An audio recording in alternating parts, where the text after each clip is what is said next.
Part 1.18, Jesus on his way to Calvary. Let us continue, my little daughter. Follow me on the way to Calvary, weighed down by the weight of the cross. While my heart was bewildered with sadness for the eternal perdition of Judas, the cruel executioners, insensitive to my pain, loaded my wounded shoulders with the hard and heavy cross on which I was to consummate the mystery of the redemption of the world. Contemplate me, angels from heaven.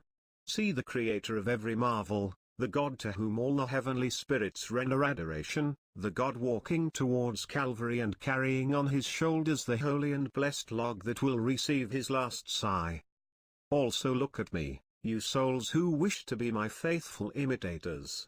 My body, destroyed by so much torture, walks without strength, bathed in sweat and blood. I suffer, without anyone feeling sorry for my pain. The mob accompanies me and there is not a single person who feels pity for me. They all surround me like hungry wolves, wanting to devour their prey. It is that all the demons came out of hell to make my suffering worse. The fatigue that I feel is so great and the cross so heavy that halfway along the path, I fall from weakness. See how those inhuman men lift me up in the most brutal manner. One grabs my arm, another pulls my clothes that are stuck to my wounds, tearing them open again. This one grabs me by the neck, another by the hair, others discharge dreadful blows to my whole body, with their fists, and even with their feet. The cross falls upon me and with its weight causes new wounds. My face is scraped by the stones in the road and the blood which runs down my face sticks to my eyes that are almost closed because of the blows they have received. The dust and the mud mingle with the blood and I am turned into the most repugnant of objects. My Father sends angels to help support me so that my body does not lose consciousness when it falls, so that the battle may not be won before its time and all my souls are lost. I walk over the stones that destroy my feet. I stumble and fall time and time again. I look at both sides of the road, searching for the slightest look of love, of surrender, of union with my pain, but I do not see anyone. My children, you who follow in my footsteps, do not let go of your cross no matter how heavy it seems to you. Do it for me because by carrying your cross, you will help me carry mine, and on the difficult path, you will find my mother and the holy souls who will give you encouragement and comfort.